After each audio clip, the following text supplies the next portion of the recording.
Buenas tardes a todos. Es un gusto tenerlos aquí de nuevo en nuestros webinars de educación y divulgación. Hoy tenemos como invitado al doctor Agustín López Munguía. Muchas gracias por haber aceptado esta invitación. Y nos va a platicar sobre alimentos fermentados y microbiota intestinal. El doctor Agustín es del Instituto de Biotecnología y tiene una larga carrera y es buenazo platicándonos sobre estos temas. El objetivo, en general, es reconocer el papel histórico de los microorganismos en la conformación del medio ambiente y del desarrollo de la civilización humana. Nada más. Me gustaría contarles un poquito sobre Agustín y su semblanza. Él es ingeniero químico de la Facultad de Química de la Universidad Nacional Autónoma de México.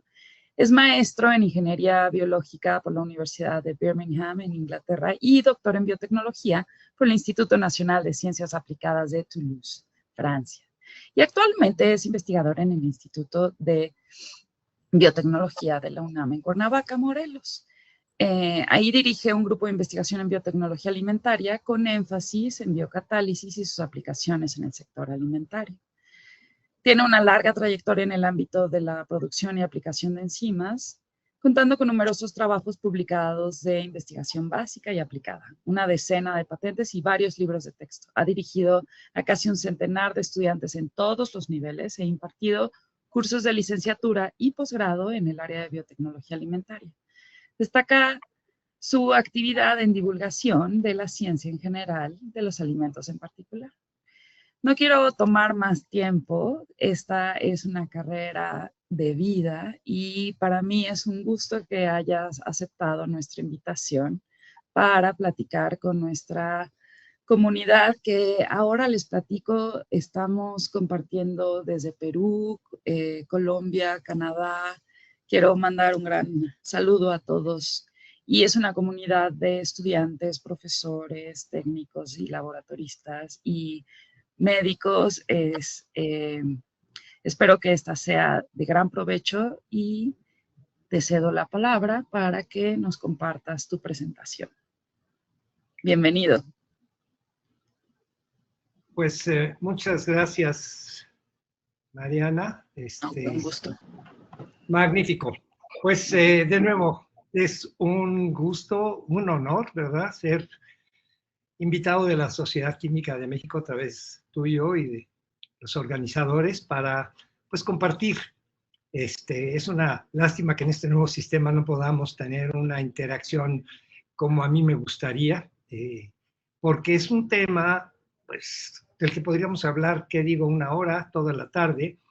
Tiene muchos ámbitos desde los cuales podemos hablar con seguridad, otros con incertidumbre, y lo que sí, en lo que no hay duda, es el hecho de que hoy en día la microbiota intestinal, y me refiero a algo que hace 15, 20 años definitivamente no considerábamos, juega un papel, no quiero decir vital porque luego suena un poco, vamos a llamar esencial en la vida de la especie humana. Entonces, sin más preámbulo, pues sí, voy a hablar de muchas cosas. Una de las más importantes, pues, es de microorganismos. Y desde luego que sí, que no es para nada una conferencia sobre microbiología. Pero si habláramos de microorganismos, pues podríamos abordarlo con todos los criterios que ven ahí en la parte izquierda de la diapositiva, desde la historia, el descubrimiento, la clasificación, los nichos, esto que mencionaba Mariana, su capacidad para haber creado nuestro medio ambiente, corregirlo, ¿verdad? Eventualmente corregir todo el daño que hemos causado, enfermedad, salud, industria, y el tamaño, bueno, pues ahí está una diapositiva para que nos acordemos que pues son eso, microscópicos, aunque ahora ya pasaron de moda lo micro, ahora todo el mundo habla de lo nano, y le queda chico a la microbiología. Pero bueno, ahí está, es todo lo que podríamos las maravillas que podríamos abordar desde el punto de vista de los microorganismos. Pero lo que ciertamente es diferente es que gracias a las herramientas de las cuales hablaré rápidamente de la biotecnología moderna, hoy en día algo que vemos diferente desde el punto de vista de los microorganismos es la materia fecal, ¿verdad? Yo creo, o por lo menos mi generación, crecimos con una distancia, ¿verdad? Bueno, todavía la distancia la guardamos, pero ahora le reconocemos un valor que definitivamente no lo tenía en mis tiempos de estudiante. Esta es la portada de un libro que publiqué aquí con la Academia de Ciencias de Morelos, Los microbios y yo, y lo maravilloso fue la ilustración que hizo Gabriela Podestá, de la cual está tomada lo que ven ustedes allá abajo. Todo el libro tiene ilustraciones maravillosas, y a la izquierda ven, desde luego, una amplificación de la materia fecal que, pues, en términos de composición, si le quitamos el agua, la mitad son bacterias que vienen del intestino, particularmente del hueso. Pero no me adelantaré, esto lo veremos con detalle un poquito más adelante. ¿Cuántas galaxias conocemos según el Hubble, no?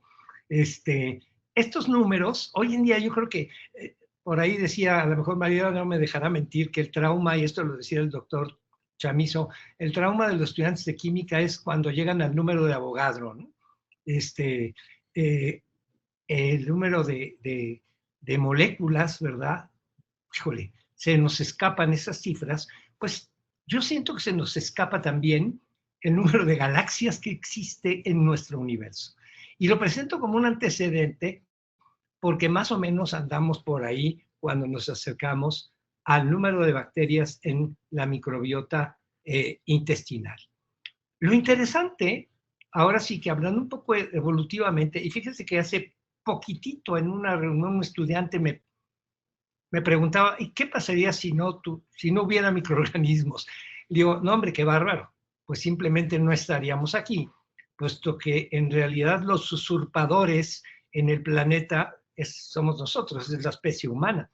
Por millones de años, dice ahí la caricatura, qué soledad, ¿verdad? Los procariotes eran los únicos habitantes, ¿verdad? Vean, ahí hay un pequeño recorrido histórico, 13.000, 4.000, 3.500 millones de años, eso que pues no nos cabe en la cabeza. Y cuando hablamos de la especie humana, pues digamos el ancestro más cercano, 2 millones de años, pues es nada, ¿verdad? Antes, pues eran los microorganismos antes de que evolucionaran a eucariotes y células superiores, ¿no? Y esto nos quita un poco esta soberbia, ¿verdad?, de la especie humana, primero de que nuestro planeta era el centro del universo, y después que la especie humana pues era el origen de la creación, ¿verdad? Y cuando comparamos, ¿verdad?, nuestro planeta con el tamaño del universo, yo creo que uno se siente igual que cuando nos comparamos en términos de especie con los microorganismos, particularmente los que pueblan todo nuestro organismo. Y vamos a ver más adelantito por qué. Entonces, ahora sí, acercándonos a estos 2 millones, pues lo que vemos es que evolucionamos relativamente rápido, ¿verdad? 2 millones de años, digamos 200.000 años en términos ya del Homo sapiens.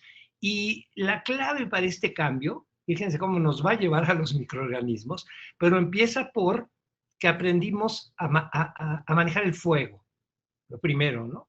Y gracias al fuego aprendimos a cocinar. Y entonces por ahí este hombre, Richard Wrangham, que es un antropólogo de la Universidad de Harvard, dice, ¿qué es el humano? ¿Qué es la especie humana? ¿Cómo la definimos? Y él decía, pues es la que cocina. De todas las especies que habitan nuestro planeta, la especie humana es la que cocina. Y entonces aprendimos a cocinar paralelamente, ¿verdad? Pues a este crecimiento de nuestras capacidades intelectuales que ustedes ven cómo casi logarítmicamente crece el tamaño del cerebro hasta llegar al Homo sapiens. Y eso, pues, supuestamente nos hizo más inteligentes. Eso todavía habría que probarlo, ¿no? Y entonces, todavía más recientemente, fíjense cómo ya 12,000 años, pues no es nada comparado con todo ese recorrido que acabamos de hacer, pues empezamos digamos, inventamos la agricultura, inventamos esta nueva manera de relacionarnos con la naturaleza y básicamente una nueva manera de alimentarnos, ¿no?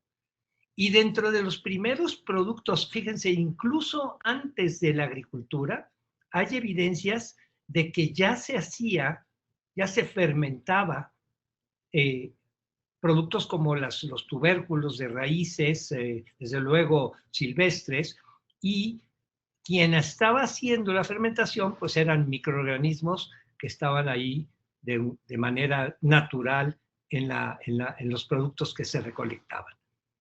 Entonces, podemos ubicar los primeros microorganismos que ahora sabemos, obvio, en aquel entonces ni idea, que consumíamos, pues, estas bebidas, alimentos fermentados. Y me echo un brinco, pero verdaderamente enorme, para llegar a Louis Pasteur, que es el parteaguas en términos de la ciencia, la historia de la ciencia de los microorganismos, porque hasta Louis Pasteur podemos decir que la microbiología se hace ciencia.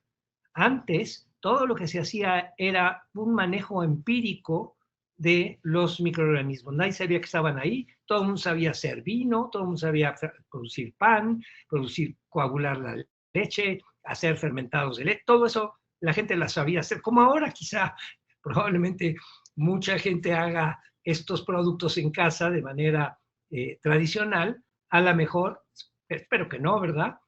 Sin mucha conciencia de que lo que está manipulando son microorganismos. Pero con Pasteur nace la microbiología. Claro, ya un siglo atrás había este hombre desarrollado las lentes que permitieron decir, ah, caray, estamos rodeados de un mundo que no vemos a menos que lo amplifiquemos. Y pues habría que citarlo porque es un antecedente importante. Y ahí surgen los cazadores de microbios. Yo les recomiendo a todos los que no lo han leído que lean este extraordinario texto de Paul de Kruif por la manera tan ágil y sorprendente en que nos presenta el nacimiento de la microbiología a partir de cómo se van descubriendo los microorganismos, empezando por Pasteur. Déjenme decirles, cuando Pasteur y Koch, paralelamente en Alemania, encuentran que muchas infecciones están asociadas con microorganismos, se desata una ola de pavor, de terror, a que los microorganismos enfermaran a la población, ¿no? No me voy a desviar, voy a tratar de no desviarme, pero siempre que ha habido un gran descubrimiento, un gran desarrollo científico-tecnológico, viene asociado un temor de parte de la sociedad, casi siempre la más reacia, la más conservadora, así como lo estamos ahora experimentando, tristemente, ¿verdad?, con el caso de las vacunas, pero no nada más, sino también con otras manifestaciones de la ciencia. Pasteur, lo conoce uno pues por la pasteurización y sus trabajos con el vino, la vacuna, ¿verdad?, contra la rabia, pero en realidad trabajó en todos los problemas que asediaban a la sociedad francesa de aquel entonces, como es el caso de los fabricantes de vinagre. Y es muy interesante porque muestra pues el papel de la ciencia, no solo para eso, para hacer ciencia básica, conocimiento, sino también para atender problemas de la sociedad, que es algo que pues la sociedad exige, ¿verdad?, o por lo menos debería de exigir al sistema de ciencia, que sea también de tecnología, que sea también de innovación para resolver los problemas como en aquel entonces lo hacía Pasteur. Otro brinco enorme, nos vamos desde Pasteur hasta por ahí de 1925 y luego a la fin de la Segunda Guerra Mundial, en que este otro microbiólogo, infectólogo, que es Alexander Fleming, encuentra que un hongo es capaz de producir una sustancia. O sea, fíjense cómo hasta ahora los microorganismos modificaban los alimentos y nos comíamos todo, ¿no? Nos comíamos el pan con todo y levaduras, bueno, ahora ya no, se clarifica la cerveza, pero antes se bebía la cerveza y se bebía el vino con todo y los microorganismos. Y aquí ya estamos hablando de otra cosa, ¿no? Un microorganismo que es capaz de producir una sustancia que es la que nos va a servir, en este caso, como antibiótico. Pero la microbiología, cuando se hace industria, empieza con esto, producir antibióticos, pero al rato estamos produciendo colorantes, polímeros, aminoácidos, vitaminas. O sea, los microorganismos se vuelven, ahora sí que asociados, no quiero decir esclavos ni servidores, simplemente asociados del ser humano para contribuir a su bienestar, produciendo toda una gama de compuestos, ¿verdad? Compuestos derivados de la microbiología industrial. Y entonces se genera una industria que está centrada en los microorganismos, y ahí hay algunos ejemplos. Fíjense cómo países como Francia tiene una excelencia en el nivel de producción de vino, se distinguen por la producción de queso, producción de leches fermentadas, cerveza también, aunque ahí le ganan los alemanes. Pero el caso es que toda la industria basada en microorganismos fue evolucionando y hoy, desde luego, no se hace vino ni se hace cerveza como se hacía siglos atrás, ¿no? ¿Por qué? Pues porque ahora se ha invertido en conocimiento científico en todos estos procesos. Y llego a otro, pues este no es cazador de microbios, en el sentido como lo hacían los que están descritos en el libro de Paul de Kruif. Este es Elie Metchnikoff, ¿verdad? Este es el heredero de Louis Pasteur en Francia, es el siguiente director del Instituto Pasteur. En realidad es un inmunólogo, pero que estaba convencido de que las enfermedades surgían en el intestino y que el yogurt, fíjense, era pues la poción mágica que iba a resolver muchos de los problemas intestinales de la población de aquel entonces, ¿no? En realidad él estudia a poblaciones en Bélgica, ¿verdad? De gente de centenarios, de longevos, y decía, ¿qué tienen estos, ¿verdad? Que sobreviven tantos años, y encontraba por ahí hay una serie de Netflix que trata del tema, que todo tiene que ver con la alimentación, y él en particular decía, estos consumen mucho yogur, y él mismo acababa bebiéndose 2, 3 litros de yogur al día, ¿no? Convencido de que era un componente esencial en recuperar la salud. Él lo que hace, pues básicamente, es encontrar en los intestinos, pues toda una gama de bacterias, que ahorita veremos con un poco más de detalle, que en efecto, no a lo mejor como él lo planteaba, porque él hablaba de que estas bacterias causaban la enfermedad y que había que eventualmente extirpar los intestinos, pero no estaba muy lejos en por lo menos su asociación entre salud, enfermedad y un bienestar de la vamos a llamarle microbiota intestinal. Mi madre hablaba de la microflora, mucha gente de generaciones anteriores hablaba de la flora intestinal, no son flores, ¿verdad? No sé por qué surgió ese término, tengo que investigarlo cada vez que digo esto, voy a ir a investigar por qué decían flora, seguramente porque hay que comer muchas verduras, pero no lo sé. Entonces, esta es la microbiota intestinal.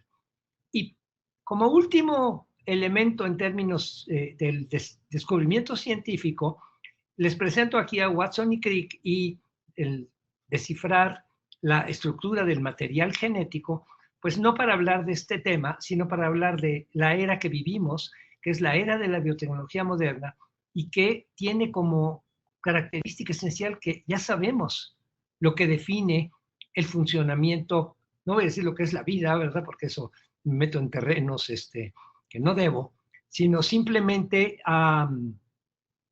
cómo funciona nuestro organismo, cómo funcionan nuestras células y desde luego cómo funcionan las células de una planta y cómo funciona un microorganismo, todo esto basado en las instrucciones que hay en el material genético, que es el elemento esencial que define a una especie, a una célula. Entonces, perdón, un segundo, voy a interrumpir, se me está acabando la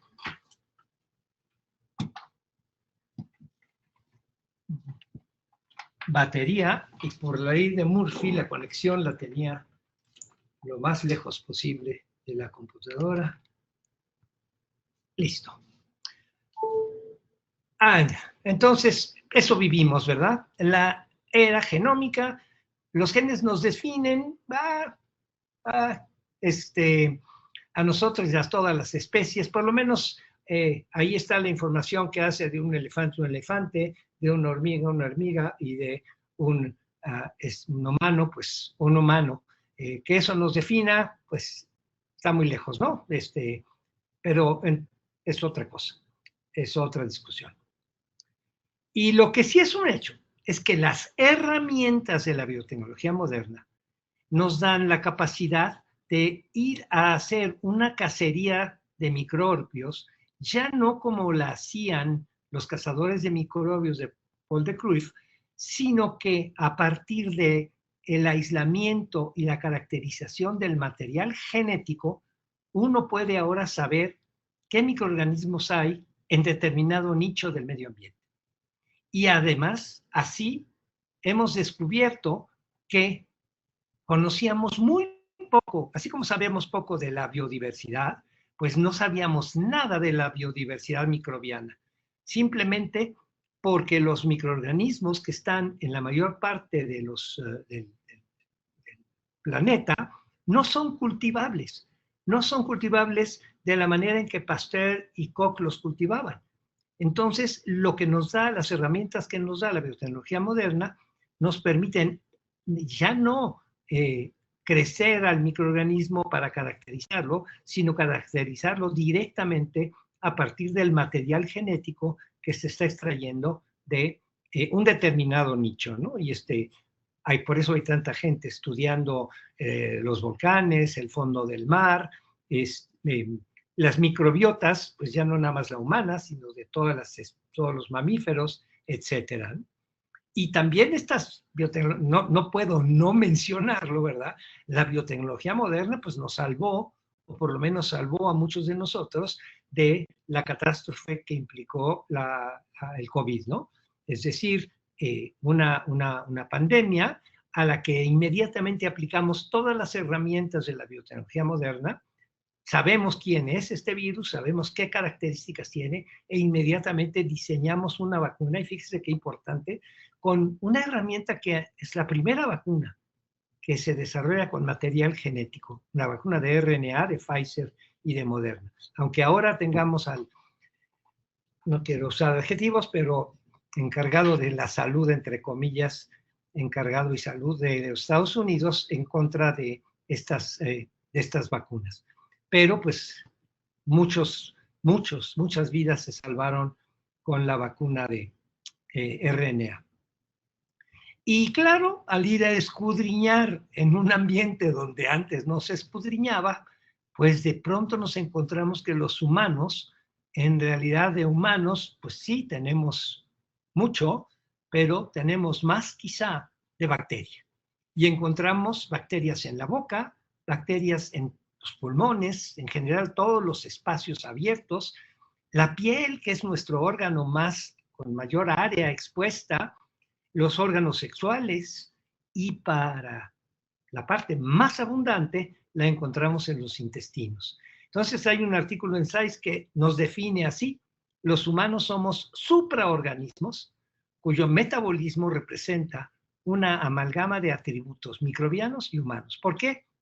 Porque resulta que sí, se secuenció el genoma humano y hay 20,000 genes que rigen a la especie humana, pero resulta que hay, y eso lo vemos en la siguiente diapositiva, entre 2 y 20 millones de genes microbianos que también están trabajando para nosotros en los diferentes ámbitos de nuestro organismo. Entonces vean, si pintamos de rojo al ser humano, lo humano es el 43% si contamos las células.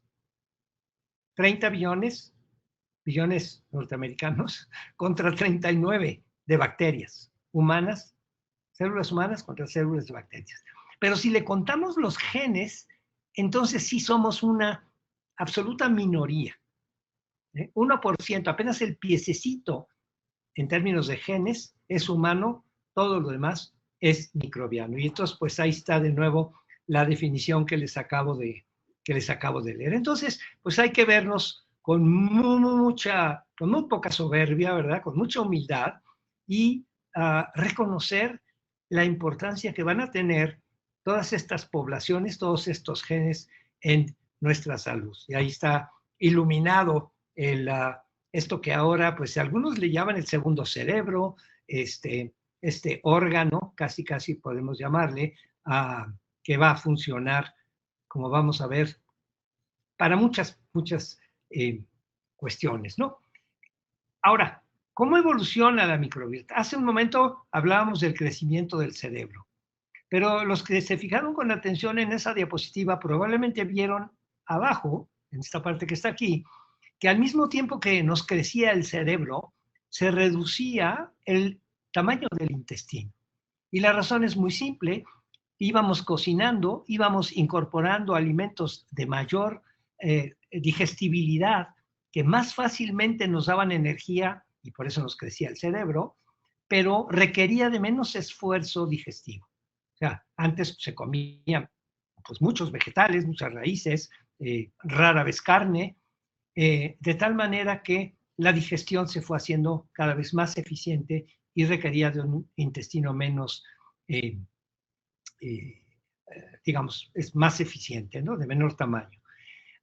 Esta diversidad, entonces, esta reducción se dio porque empezó a establecerse ahí una población de microorganismos. Hoy en día podemos decir que hay unas 1000 especies de bacterias. La mayor parte, como ya lo decía, no son cultivables. Son diversas en el cuerpo, ya lo dijimos, nos cambia en función del país, más bien por el clima, la altura, fundamentalmente, y por eso está en rojo, depende de lo que comemos, nos envejecemos y desde luego que la microbiota de los jóvenes que me están escuchando es muy diferente de la microbiota de la gente de mi edad y de la gente de mi edad que nos está escuchando. Los hábitos no es lo mismo convivir con una mascota que no, y ahí es bien interesante cómo hay una comunicación entre los microorganismos de uno y de otro, para bien. Mi abuela, mi madre dirían para mal, vete a lavar las manos, ya agarraste al perro, ¿verdad? Y hoy en día diría, qué bueno que agarraste al perro, estás teniendo una relación y haciendo trabajar al sistema inmune, en fin. Y hay una diversidad de historias que definitivamente, incluidas las enfermedades, que definen cómo anda nuestra microbiota. Cuando digo esto, es qué proporción de los diferentes géneros de microorganismos constituyen nuestra microbiota. ¿Cuántas especies hay de cada género? Y visto de una manera bastante abreviada y general, diríamos que para empezar, los microorganismos son una barrera contra patógenos, contra todo lo que pudiera afectar la pared intestinal. Es una barrera física, si ustedes quieren, pero también es una barrera química porque los microorganismos van a producir quizá no antibióticos, pero sí cierto tipo de péptidos, de proteínas que son antibacterianas, que tienen una función equivalente a la de los antibióticos. Entonces hay una barrera química, pero lo más importante es que trabajan a la par estimulando el sistema inmune. Entonces hay una barrera inmunológica que deriva de la activación de, digamos que el 60-70% de nuestro sistema inmune, fíjense, esto es impresionante, está en los intestinos, ¿verdad? Entonces, ahí, desde que nacemos, ahorita hablamos de eso, empezamos, nuestra microbiota empieza a trabajar activando, llevando a cabo un proceso de maduración de nuestro sistema inmune. Y esta diapositiva simplemente no voy a entrar en detalle, solo ilustra lo que les acabo de decir. Toman a un grupo de niños en Burkina Faso, toman otro grupo de niños en Roma y analizan ambos grupos perfectamente sanos, ¿verdad? Pero pues unos tienen los dos filos, las bacteroidetes y firmicutes, pero tienen diferentes géneros, como ven ahí, ¿no? ¿De qué depende? Pues de que en África se consumen muchos cereales, muchos productos, muchos vegetales, productos fermentados, y en Italia, aunque los romanos son mucho más proclives a una dieta mediterránea natural, aún así tienen una microbiota distinta. Lo que se puede, desde luego, hoy ya asegurar es que hay una asociación entre la enfermedad y ese perfil que acabamos de ver de los pobladores de la microbiota intestinal. Ojo, no es que si yo tengo tales microorganismos voy a padecer de tal enfermedad. Simplemente hay una coevolución, empiezo a tener por diversas circunstancias, y ahorita vemos cuáles pueden ser, una desviación de lo que podría ser la microbiota ideal, y entonces empieza a asociarse generalmente con malos hábitos de consumo, con diversos tipos de problemas ambientales, enfermedades, qué sé yo. Y entonces eso hace que nuestra microbiota cambie. Lo que sí es un hecho es que hay una correlación entre qué padecemos y qué población es la que controla nuestra microbiota. Déjenme decirles también que cuando empezó el SARS-CoV-2 en China, empezaron a ver la microbiota de los primeros, sobre todo de los que no se infectaban o de los que se infectaban y resistían sin ningún problema, y encontraron justamente pues, que había una correlación entre un perfil de microbiota sana y un sistema inmune fuerte, ¿verdad? Con capacidad para contender con la infección del virus. Hay muchos trabajos que podría mencionar para señalar la importancia de este. Este es uno de los más antiguos, del 2004, y lo que hicieron fue tomar a hermanos gemelos, pero hermanos gemelos que tenían un problema de obesidad uno y el otro no. Entonces tomaban la microbiota de ambos, ¿verdad? E inoculaban ratones, ¿verdad? De los vaya, un número estadísticamente significativo, unos con la microbiota del hermano obeso y otras con la microbiota del hermano delgado. Y a los ratones les daban una dieta alta en grasa. Y lo que encontraban, ¿verdad?, es que los que tenían la microbiota del hermano delgado, a pesar de que no tenían, a pesar de la dieta, no engordaban. Entonces había desde luego los ratones que tenían la microbiota del hermano obeso y la dieta alta en grasa, pues son como los que ven ahí a la izquierda, ¿no? Entonces, la conclusión es muy cuestionada hoy en día. Mucha gente dice que esos experimentos hay que repetirlos muchas veces, en muchas circunstancias, pero sí, todo el mundo lo señala como que hay un elemento importante en la microbiota que define nuestra capacidad para almacenar grasa. Uno se pregunta muchas veces, ay, fulanito no, come y nunca engorda, ¿no? En cambio, yo veo el pan nomás y ya, nomás de verlo ya subí unos gramos. Y pues una manera de explicarse eso desde el intestino es esta capacidad de la microbiota de pues, almacenar energía, ¿no? Almacenar grasa. Otra cosa que hoy en día es tema en muchos ámbitos, desde luego el ámbito de las neurociencias, es que buena parte de lo que sucede en nuestro cerebro, en nuestras emociones, en nuestro comportamiento, tiene que ver con cómo están nuestros intestinos. Y tan está demostrado y tan es claro sí que ya se habla del eje intestino-cerebro. ¿Qué quiere decir eso? Que dependiendo de lo que yo coma, y ahí se me coló ya el término probiótico antes de introducirlo, además le puse acento a la I, a la O y a la I. Prebióticos, en fin. Prebióticos probióticos son microorganismos que van a fortalecer la microbiota intestinal. Se llaman probióticos porque son benéficos, obviamente Salmonella no está ahí, ¿verdad?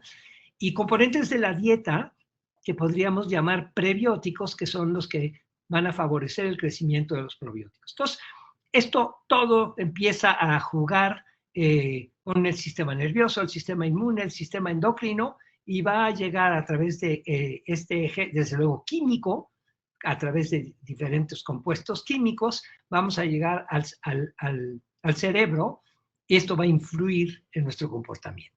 Y hay experimentos fantásticos, sobre todo con poblaciones estudiantes, ¿verdad? En estrés a lo de los exámenes. Justo ahora estuve en un congreso la semana pasada e hicieron un trabajo con estudiantes de medicina en la Universidad de Puebla. Ya iban exámenes y a todos les dieron una semana antes una dieta con la inulina de agave y con el famoso Lactobacillus casei shirota, y todos los que habían control y los otros tenían la dieta, todos los que tomaron la dieta estaban encantados, ¿no? Muy relajados. Yo pregunté, oigan, ¿y cómo les fue en el examen? Y no me dijeron, ¿no? Yo dije, porque a lo mejor se relajaron demasiado, pero bueno, el punto aquí es que lo que comemos nos puede poner tensos, ¿verdad? O nos puede simplemente tranquilizar. Eso quise explicar con lo que sucedió. ¿Qué pasa entonces? Que una microbiota sana nos hace ver el mundo de colores, ¿no? Hay una sensación general de bienestar, se siente uno bien, hay una buena digestión, absorbemos los nutrientes, los nutrimentos, no tenemos estos frecuentes, esto es algo común de la sociedad moderna, ¿verdad? Diarrea, colitis, úlceras, etcétera, todos estos patógenos. Tenemos sobre todo, y es lo más importante, un sistema inmune sano. Hay, de hecho, entonces, a partir de todo esto, pues una nueva disciplina, la sociomicrobiología, que sería así como, ¿cómo le hacemos? ¿Qué tenemos que hacer para llevarnos bien con todos los microorganismos de nuestro cuerpo, ¿no? ¿Por qué? Pues porque somos lo que comemos, pero no nada más lo que comemos nosotros, sino lo que le damos de comer a la microbiota intestinal. Y entonces esto nos está obligando a un cambio de paradigmas en la alimentación actual. Ese cambio de paradigmas, pues no debe de darse porque le pusieron un impuesto ahí a los refrescos, sino porque estemos convencidos de que una bebida, un trago de azúcar concentrado, definitivamente es lo peor que le podemos hacer a nuestra población intestinal. Ahora se habla mucho de los alimentos ultraprocesados. Vaya, estamos tratando, fíjense, de encontrar culpables a algo que es muy simple. Hay que regresar, uno podría consumir de todo, siempre y cuando lo hiciera de una manera racional, pero particularmente incluyendo, ¿verdad?, a los alimentos así como empacados, ¿no?, en toda su matriz original, consumir vegetales. Y en ese sentido es que, pues sí, con un procesamiento mínimo, pero no, sin que tengamos que asociar el cáncer y todos los males habidos y por haber al hecho de que a los M&M's les pongan colorante rojo, ¿no? Y esto, bueno, ya lo dijo Hipócrates antes que yo y se me adelantó muchos siglos, ¿no?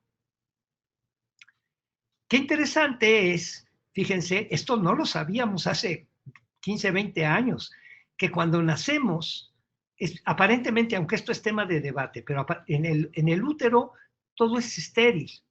Y el momento en que la microbiota llega a nosotros es cuando atravesamos el tracto vaginal y nos impregnamos, nos inoculamos de la microbiota vaginal materna. Ahí empezamos, ¿sí?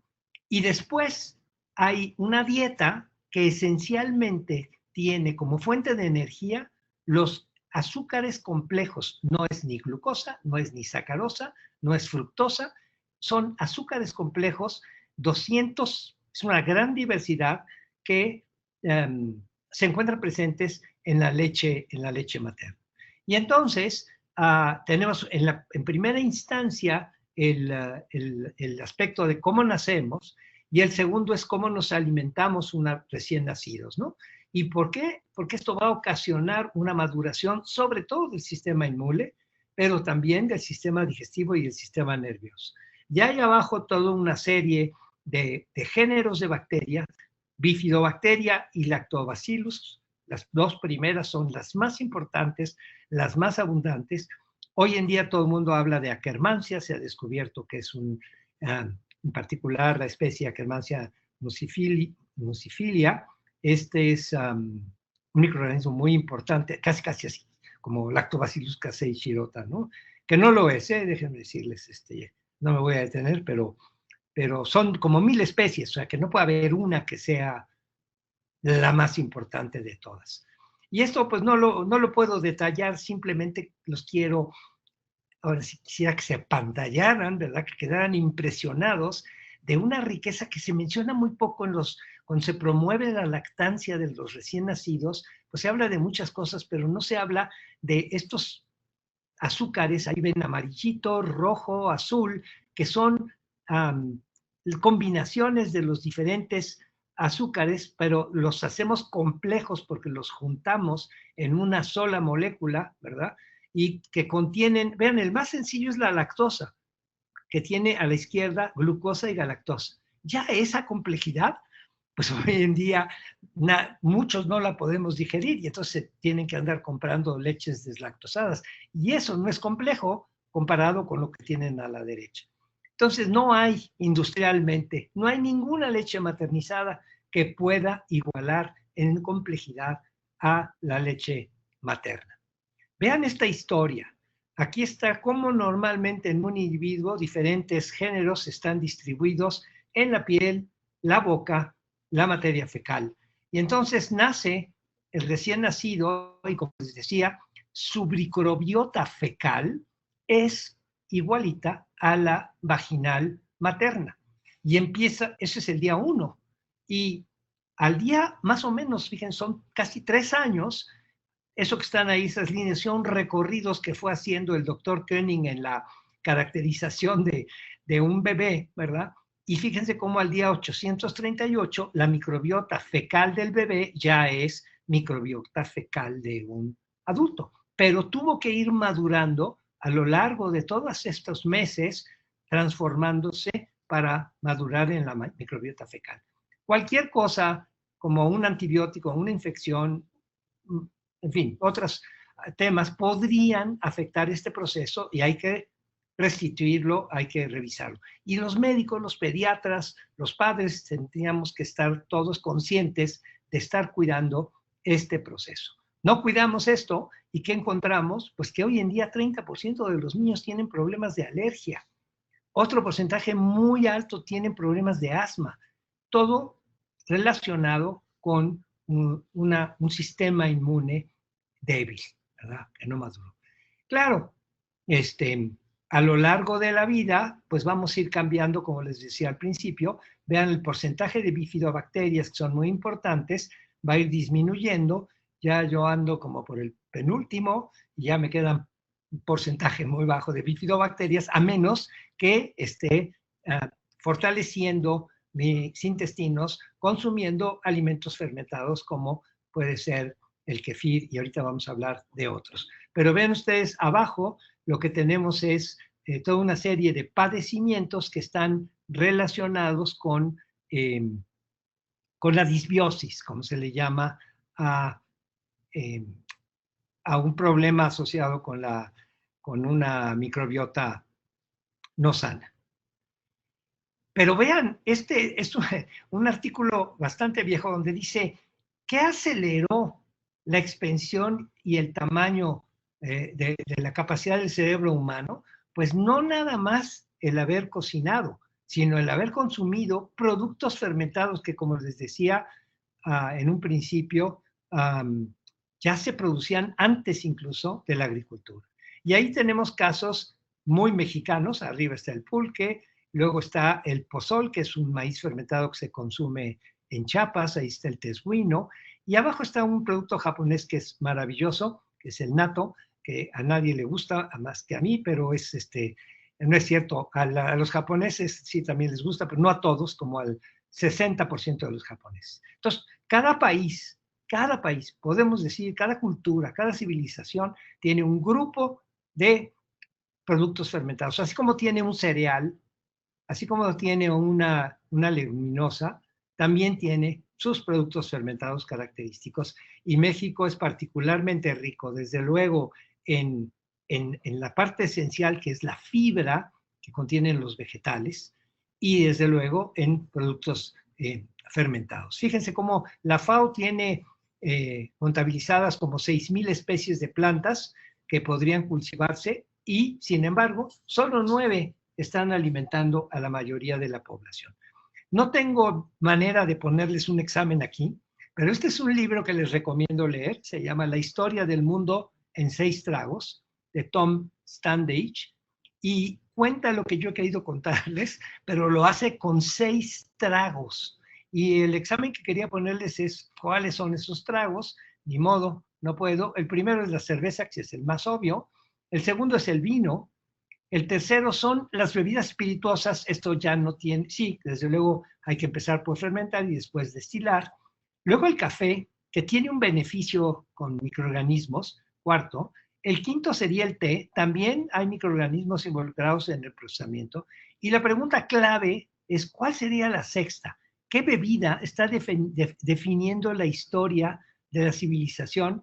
Estoy seguro que muchos de ustedes ya se lo están imaginando, no da tiempo de hacer una encuesta, pero esa es la Coca-Cola, ¿verdad?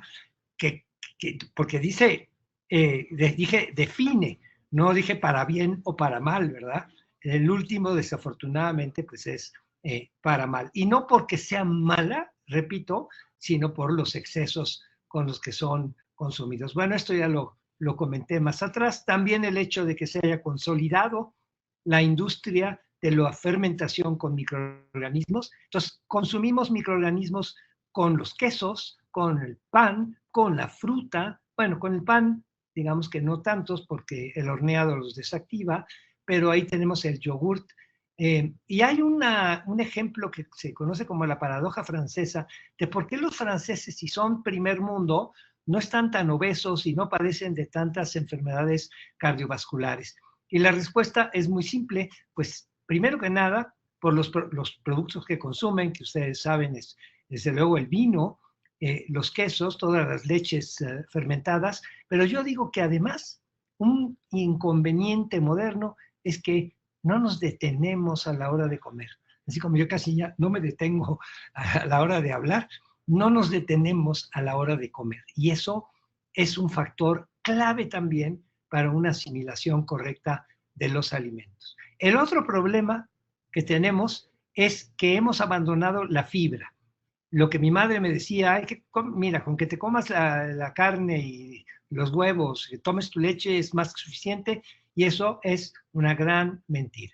A estos alimentos les falta la esencial fibra que tienen los vegetales y que abandonamos, ¿verdad? En gran medida por dejar los vegetales, dejar las frutas y dejar las bebidas naturales fermentadas. ¿Qué hemos hecho con nuestro planeta?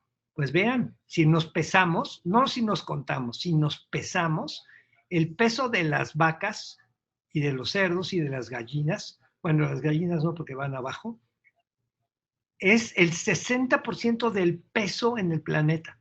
Los humanos pesamos 36%. O sea, en términos de biomasa, pesan más los mamíferos que nos comemos que nosotros. Y solo el 4% son especies silvestres. En términos de aves, lo mismo, ¿no? El 70% son pollos y pavos y el 30% es lo que nos queda de aves silvestres. Entonces, hemos transformado el planeta de una manera completa, brutal, en función de lo que comemos. Hay que cambiarlo y empezando por estas cosas que llamamos azúcares complejos. Hablaba de azúcares complejos en la leche materna, pero también hay azúcares complejos en los vegetales. Vean, este polisacario, vamos a llamarle azúcar complejo, que es la inulina, está en muchos vegetales, en el ajo, en la alcachofa, la cebolla, etcétera, y debemos dejar de concentrarnos en los azúcares simples, como es el azúcar de caña, la sacarosa, o los jarabes fructosados que se producen a partir del maíz. Las bacterias, al igual que muchos vegetales, producen estos azúcares complejos. Ahí están tanto monocotiledóneas como dicotiledóneas. Son las inulinas y son las levanas. Estuve, como les decía la semana pasada, en un congreso sobre agave y les dije, es una vergüenza, es una pena que todos estos azúcares complejos que tienen los agaves, ahí está la estructura que descifró una investigadora del Politécnico, en Simvestab, se desintegren químicamente para hacer fructosa. No queremos fructosa. ¿Para qué queremos fructosa? Esto es exceso de azúcares y exceso de calorías, aunque vengan del agave, ¿verdad? Y sin embargo, son industrias verdaderamente exitosas que hacen jarabes de agave, azúcares de agave, pero pues no tienen definitivamente gran beneficio.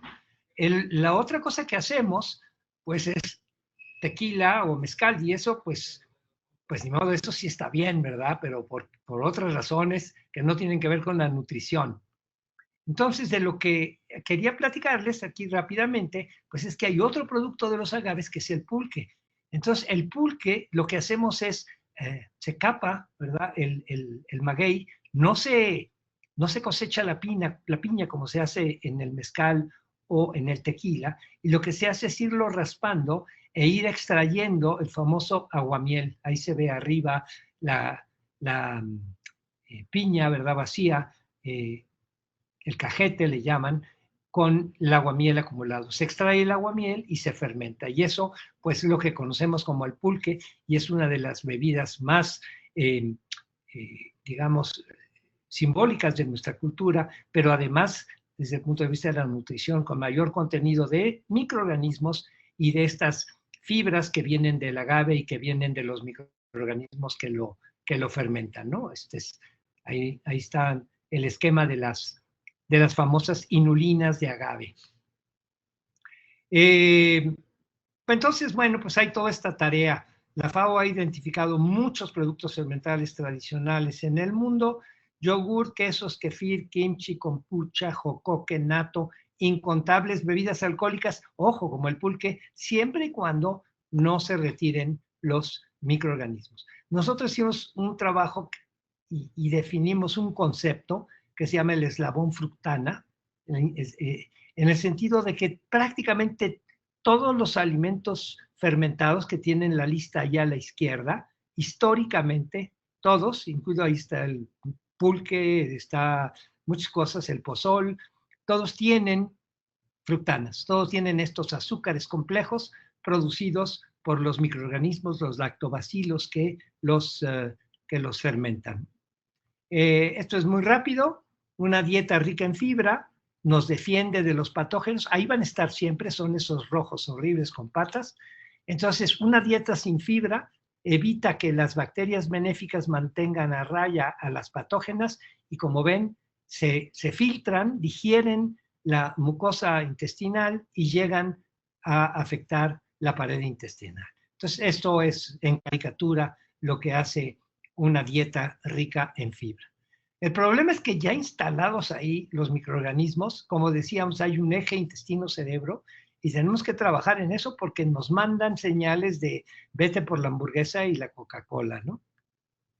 Y hay estudios bien interesantes, por ejemplo, con poblaciones japonesas, donde la expectativa de vida es la más alta del mundo, más de 84 años, y vean cómo la característica que tienen estos, bueno, no lo pueden ver aquí porque no está escrito, pero el hecho es que todos estos son consumidores consuetudinarios de alimentos fermentados. Consumen natto, consumen miso y desde luego consumen soya también, que es muy, muy importante. Así se prepara la soya de manera tradicional para fermentarla y producir el natto. Lo interesante es que ustedes van voy a llamarle OXXO japonés, ¿verdad? El equivalente, un mercado de conveniencia, y encuentran, me lo tienen que creer, ahí dice natto. Entonces ustedes pueden encontrar un producto, digamos, tradicional, pero adecuado para que sea consumido por la población en cualquier lugar, con cierta conveniencia. Entonces ahí lo detallo, vean cómo se ve. Pues simplemente abren ustedes los recipientes, tamaño pequeño, tamaño mediano, está lleno de granos de soya, están fermentados, ahí está Bacillus subtilis, una bacteria que produce levana. Vean qué interesante, si ustedes lo agitan como le hacen los japoneses con los palillos, genera algo que estoy seguro que todo el mundo les hizo fruncir el ceño, no se ve muy atractivo, como tampoco se ve atractivo el pulque cuando resbala el mucílago, pero eso que está ahí les puede salvar la vida, ¿no? Esto lo encontré hoy en la mañana en una nota, si alcanzan a ver la fecha es del 24, y es el siguiente superalimento, está hablando de Occidente, es el kimchi. El kimchi es un alimento coreano absolutamente tradicional que ustedes encuentran en todos los restaurantes, pero es un fermentado de col, rábano, con lactobacillus. Lo que más consumimos es yogurt, definitivamente. Los datos son espectaculares, cómo se produce el yogurt en el mundo. Las recomendaciones, si van a consumir yogurt, procuren mejor producirlo en casa y evitar endulzarlo, ¿no? Y desde luego, manténganse alejados de todo esto. Las estadísticas son brutales, por eso se justificó el impuesto a los refrescos, pero somos líderes, qué triste, en fallecimientos, en padecimientos por el consumo de refrescos. Cuando, esta es una publicación del doctor Alejandro Casas, del Instituto de Investigaciones en Ecosistemas en Morelia, y vean, estoy seguro que de esa lista de bebidas fermentadas en México apenas deben de conocer, yo también, 3 o 4, ¿no? Muchas las tenemos completamente abandonadas y sin lugar a dudas podrían venir a enriquecer nuestra cultura y nuestra microbiota intestinal como el pulque. Claro, hay una industria promotora, hay una mercadotecnia que nos tiene inundados con los famosos probióticos, ¿verdad? Microorganismos que supuestamente van a beneficiar nuestra salud. No lo dudo, pero esto debe de ser solamente un complemento a una alimentación rica en microorganismos, porque además a muchos de estos los atascan de azúcar, ¿no? Mejor irse por estos, aunque claro, yo sé que lo que hacemos actualmente no tiene garantía de higiene, deberíamos de pugnar en nuestras diferentes actividades porque la ciencia y la tecnología llegará a la producción de estas bebidas, ¿no? Al grado de que podamos decir que el pulque es una bebida funcional como lo es el chocolate o como lo es el té, o etcétera, ¿no? Ahí están los microorganismos que es clave en la fermentación del pulque. Si se asomaran al pulque, esta belleza es lo que verían. Y pues bueno, soy hijo de buenos padres, nacido entre los magueyes, el pulque para los hombres y el agua para los bueyes. Aquí esta es los quiero ahogar con noticias, ¿verdad? Donde todo el mundo dice la microbiota es para esto, la microbiota para lo otro, que si los que pueden subir a grandes alturas es porque tienen una microbiota tal, que esos que consumen café les va muy bien por esto otro. O sea, ¿qué les voy a decir? Pues sí y no. O sea, sí es importante, pero toda la base es la alimentación, la alimentación sana, rica en fibra y rica en microorganismos. Y bueno, creo que me excedí, pero no me sonaron la campana,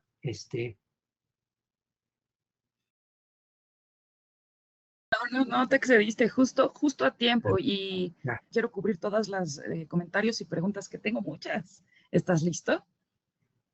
Adelante. Eso.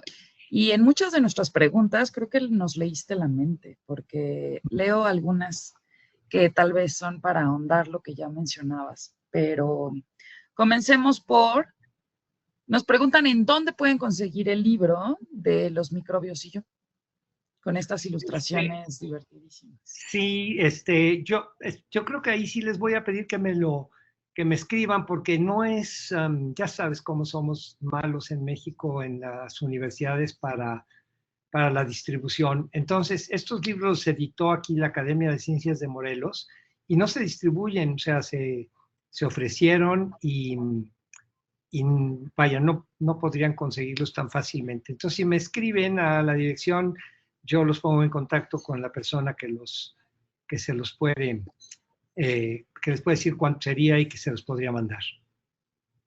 Fantástico. Esta es acerca de cuáles son las diferencias, si existen diferencias entre alimentos fermentados tradicionales y los industrializados en cuanto a la diversidad microbiana y los beneficios para la salud y las regulaciones de inocuidad.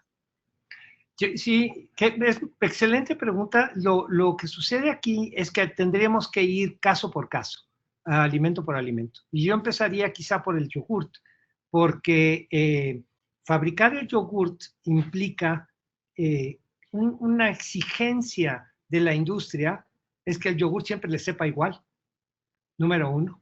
Y número dos, que el yogurt dure el tiempo de vida de anaquel que exige el mercado, ¿no? Entonces, para que eso suceda, no pueden permitir, la industria no podría permitir que fallara. Y eso implica que los microorganismos que utiliza para la fermentación sean, no que sean malos, pero son únicos. Digamos, Lactobacillus lactis, Streptococcus steatothermophilus, y entonces con esos dos microorganismos hace la fermentación. Cuando ustedes lo hacen en casa, ustedes van a contactar a alguien o incluso hasta por Amazon encuentran que les pueden mandar, pues ni siquiera, creo que hasta les llaman tibicos, y es toda una colección que ustedes tienen que conservar, tienen que hacer con mucho esfuerzo, y lo van reproduciendo fermentación tras fermentación. ¿Qué ventaja tiene eso? Pues que no van a tener dos microorganismos, van a tener, no sé, una población de unas 10, 15 especies. Pasa lo mismo con el kefir. El kefir es mucho más complejo porque tiene bifidobacterias, tiene bacterias anaeróbicas. Entonces, una industria que ofrece un producto, ahora sí, valga la redundancia, industrializado, pues probablemente le tiene que poner un poco de edulcorante porque al consumidor no le gusta ácido, ¿no? Entonces, si no está dulcecito, no lo quiere. Y le tiene que poner conservador para que aguante un poco más de lo que normalmente aguantaría. Entonces, sí hay una diferencia importante, no voy a decir radical, pero sí importante. Si no hay de otra, pues ni hablar, hay que ir al súper y comprar el producto que esté más cercano a lo tradicional, que no tenga azúcar añadido, que no esté endulzado, ¿verdad? Que se vea así como que es curioso, yo compro un kefir en el mercado y se asienta, o sea, se ve la mitad clarificada y la otra mitad sedimentada. Antes uno diría, no, ya se echó a perder. Ahora digo, qué bien, esto no está procesado, ¿no? Entonces, básicamente esa sería la respuesta, ¿no? Y de nuevo, acerca de cuidarnos y del cómo consumimos, esta pregunta es, ¿a ti, tú recomiendas consumir probióticos comerciales? Pues yo recomendaría consumir mejor la fibra, o sea, los prebióticos. O sea, si ustedes pueden agregar fibra de agave o inulina de chicoria, que es la que más se comercializa, pero fibra de agave, una cuchara a lo que, no sé, si preparan alguna bebida o alguna, yo creo que es mucho más saludable porque ustedes van a favorecer a toda la microbiota, ¿no? Ahora, claro, siempre y cuando estén bien, ¿no? Porque si se sienten mal, pues desde luego que no, habría que sí empezar por moverse a un estado de salud intestinal adecuado. Y mientras, pues parece mentira, pero cosas como la enterogermina o el sinuberase son muy buenos para recuperar la microbiota después, por ejemplo, de un tratamiento con antibióticos. Hay que reconocer que a veces no hay de otra. Hay que tomar un antibiótico porque padecemos de una infección enorme. Claro, la microbiota le va a dar en la torre el antibiótico a nuestra microbiota. Entonces hay que recuperarla. Y hay que recuperarla con una dieta rica en vegetales y agregar esta cosa de la enterogermina o del sinuberase. Ayudan definitivamente. Y, ¿por qué no? Pues aunque tiene mucho azúcar, ¿verdad? Yo diría que también los lactobacilos, ¿no? El Kasei Shirota u otra fuente de lactobacilos de la que pudieran disponer. Parece que vas leyendo mi lista de preguntas porque justo era qué recomienda para restituir la microbiota. Y Ajá. acerca de estas bebidas, dice una pregunta, ¿qué tan cierto es que tomar en exceso la bebida comercial que contiene microbiota es más dañino por el azúcar que contiene que por las microbiota? Pues sí, ahora, ¿qué es más dañino que qué? Pues es difícil. Sí, tiene mucho azúcar, pero pues ¿qué tanto se va a beber, no? Es tanto como, pues, tomarse un chocolate. Entonces, no es que sea más dañino, es que estamos consumiendo azúcar y eso, pues, no debería de ser porque este azúcar se suma a otras fuentes de azúcar que vamos consumiendo durante el día. Pero si nos estamos cuidando, si no tomamos refrescos, si no endulzamos el café, si cuidamos los pastelitos, las galletas, los vamos reduciendo en nuestra dieta, pues entonces un Yakult no pinta, el azúcar del Yakult no pinta en el consumo total. Ahora, no es el único. Hay lactobacillus liofilizados, ¿verdad? No tiene que ser en forma de bebida. Lo que pasa es que el éxito comercial, pues yo creo que radica en la manera en que lo formularon, lo presentaron y lo distribuyen. Es sin lugar a dudas un exitazo, déjenme decirles, en todo el mundo.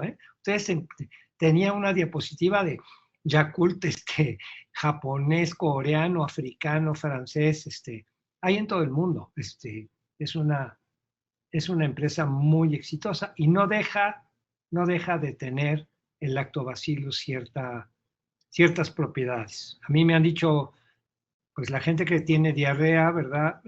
Una de los elementos que debe incorporar para recuperarse es el lactobacillus, el Kasei Shirota, el Yakult. Créanme, no tengo nada que ver con una empresa, ¿eh? Esto no es una publicidad pagada. Nada, Y no. este, también tocaste el tema sobre las dietas orientales, pero esta pregunta dice, ¿qué hay de aquello que se dice sobre las dietas orientales que son mucho mejores que las occidentales y que incluso debido a ello mejora su calidad de vida y que son mucho más longevos? ¿Puedes platicar un poco más? Bueno, sí, el ejemplo que di, el ejemplo de un artículo justo se publicó en Science o en Nature sobre eso, y era específicamente sobre Japón, y analizaban, no sé, cómo eran un cierto número de ancianos, de centenarios, y veían cuáles eran sus hábitos de consumo, y lo que encontraban en común, porque pues unos consumían más soya, perdón, más pescado, otros consumían más noodles, ¿verdad? Los fideos hechos de arroz, otros consumían, qué sé yo. Lo que tenían en común, todos eran los alimentos fermentados. Y básicamente el miso y el natto. Les recomiendo, hagan el intento por a ver si les gusta el natto, lo consiguen hay muchos mercados ahora japoneses en Ciudad de México, hay uno en la colonia Roma. Entonces, cómprense una latita del natto y con mucho cuidado porque sí tiene un sabor muy fuerte, a lo mejor hay que ir poco a poco, pero es una maravilla desde el punto de vista nutricional. Casi les diría, para muchos genera la misma aversión que el pulque la primera vez, ¿no? Por esta textura que tiene las gomas que producen las bacterias. Pero básicamente es el factor alimentos fermentados lo que en este caso de la dieta de los japoneses destaca. Pero, dicho lo anterior, yo sí creo que, por ejemplo, los japoneses son bien poco proclives a endulzar. O sea, no, si ustedes incluso llegan a un restaurante japonés, no encuentran azúcar, ¿no? Y los latinoamericanos, qué bárbaro, endulzamos hasta qué tragedia, el biberón del bebé. es un crimen ponerle azúcar al biberón de bebé, porque implica ya, pues ahora sí que moverle el destino, ¿no? Entonces tenemos que cambiar esa adicción por el sabor dulce. Claro, nos viene de nuestros antepasados. El aguamiel les encantaba a los mexicas y les encantaba la miel y le ponían miel al chocolate entonces no es tampoco gratuito. Y luego llegan los españoles y con la industria azucarera, pues vinieron nos llovió sobre mojado, ¿no? Vino a complementar eh, esta atracción del mexicano por el sabor dulce. Entonces, yo creo que esto caracteriza de manera bien importante las dietas en Asia, por regresar a la pregunta, son menos afines a los azúcares. De hecho, los dulces, si alguna vez van a Japón o alguien les trae dulces de Japón, van a decir, ¿esto qué es? No les saben dulce. Tienen un endulzante más bien neutro. Utilizan maltosa, utilizan otros componentes que para el gusto empalagoso de los mexicanos, pues no nos gustan. Entonces son esos factores, sí. Hay que probar. Yo sí fruncí el ceño en el video. Recuerdo con haberlo visto y dije, tal vez otro día. Sí.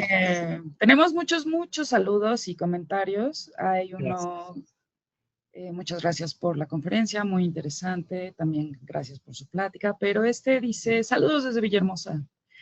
Soy estudiante de la licenciatura en Química de la Universidad Juárez Autónoma de Tabasco. Me parece un tema muy interesante. Me gustaría saber qué compuestos químicos generados durante la fermentación de los alimentos tienen el impacto directo en el equilibrio de la microbiota intestinal.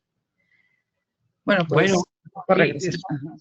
sí, no, es muy importante. Yo creo que tiene que ver con esto que señalo, ¿por qué el natto es tan apreciado desde el punto de vista de la microbiota? Por eso que vemos ahí es que son azúcares complejos, es las fructanas, y por eso hablaba de el eslabón de las fructanas, que tienen en común todos estos alimentos fermentados, la fibra que producen los microorganismos.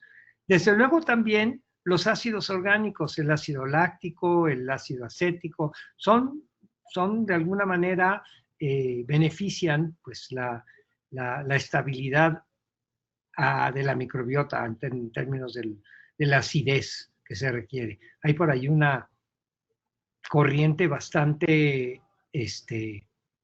pues criticable de cierto sector que dice que los alimentos deben de ser alcalinos, ¿no? Eso es absurdo y ni siquiera definen bien la escala de pH. Se los digo porque hay muchos alimentos ácidos fermentados. Todas las fermentaciones lácticas, pues, dan lugar a fermentados ácidos. Y es el caso se me fue, de todos los alimentos nórdicos, ¿verdad? Que se fermentan, las coles fermentadas, las chucrut que le llaman ese sí, el kimchi que presenté hace un momento, todos esos son ácidos por la fermentación láctica a la que están sujetos. Entonces son esos compuestos más vitaminas, aminoácidos, pero no sé, ahora sí que lo característico dentro de los metabolitos de un microorganismo. Nos quedan para una sola pregunta y después te voy a pedir un comentario de cierre. Un saludo a todos. Gracias por escribirnos y por mandar tantas preguntas. Se las voy a compartir al doctor para que las pueda revisar después. Y vamos a cerrar con esta que dice, buenas tardes, doctor. Muchas gracias por su presentación y su tiempo. Estoy trabajando en la encapsulación de un consorcio con potencial probiótico del cacao fermentado y me gustaría conocer su perspectiva. En su experiencia, para modular la microbiota intestinal, ¿es más prometedor introducir el consorcio microbiano diverso del cacao o debería enfocar mis esfuerzos en aislar y proteger cepas específicas con potencial ya conocido? Es un reto en lo que está haciendo, desde luego, para empezar, y un reto contestar. Yo creo que la mejor respuesta la daría un proyecto de amplia espectro en el cual evaluara las dos cosas, en el cual él tuviera un modelo experimental y pudiera estudiar cómo evoluciona la microbiota de ratones, por ejemplo, de ratas, a los que se les suministra el consorcio, comparado con otros de los cuales les diera la misma dieta, pero con los microorganismos que logre aislar de dicho consorcio. Me pregunto un poco, pero no, o sea, con absoluta ignorancia, ¿qué perfil encuentra en este consorcio? Porque básicamente lo que fermenta en el proceso, en el beneficio del cacao, es la cáscara, con la idea de que se madure el grano, ahora sí que se haga, que se deje, que pierda la viabilidad, que ya no pueda germinar, y todo esto lo hace esa microbiota. Pero hasta donde yo sé, esa microbiota ya no trasciende a la bebida. Es decir, después ya viene el tostado, viene todo el procesamiento, el beneficio del cacao hasta elaborar el chocolate, y creo que la microbiota se queda en el camino. Ahora, eso no quita que no pueda haber ahí cosas interesantes a recuperar. Pero bueno, ese era un comentario. La respuesta es, no la tengo, habría que estudiarla para que con un experimento bien diseñado pudiera encontrar la respuesta experimentalmente. Es momento de despedirnos. Me gustaría Qué pena. que, ya sé, podríamos estar aquí toda la tarde. Tengo muchos Sí. saludos, te los voy a enviar por correo, pero ¿qué te parece si nos compartes un comentario final para dar cierre a este seminario? Bueno, pues en realidad yo les agradezco, tristemente no los puedo ver, que decía Mariana, una cosa que a mí pues lamento mucho de estos modernos métodos muy eficaces, desde luego. Creo que no podría haber alcanzado comunicar esto de otra forma que no sea a través de estas plataformas, pero digamos que se pierde esta riqueza que es verlos sonreír, verlos enojarse, verlos dormirse. Espero y quisiera pensar que es así por las respuestas que me comenta Mariana ahí en el chat. Espero que hayan encontrado cosas novedosas, cosas interesantes, y que esto los motive a algo que tenemos que cambiar. Así como tenemos que cambiar nuestro comportamiento con respecto al clima, no podemos seguir haciendo lo que hemos hecho siempre, lo que hizo mi generación. Así también tenemos que cambiar nuestro comportamiento con respecto a nosotros, a nuestros alimentos, pensando en nosotros mismos, ¿no? Entonces, ojalá que esta rápida pasada por conceptos y comentarios durante la hora anterior despierte su interés por moverse en esa dirección. Y cuestionen todo, porque hay mucha charlatanería en este tema también, ¿no? Ahí puse algunas cosas que no son charlatanerías, pero que suenan exageradas, ¿no? Comer pistaches en la noche transformaría la salud de su microbiota, revela un estudio. Uy, imagínense irse a acostar con con esa carga de grasa de los pistaches, ¿no? No lo creo. Pero bueno, cuestionen todo, investiguen, pregunten, y entonces ya crean un ratito, mientras no llegue otra idea mejor. Eso. Es un gusto. Esperamos verte de nuevo en estos webinars. Te mandamos un gran abrazo y muchas gracias por estar con nosotros. Al contrario, gracias a todos ustedes. Nos vemos en la próxima. Seguramente, sí, espero que sí.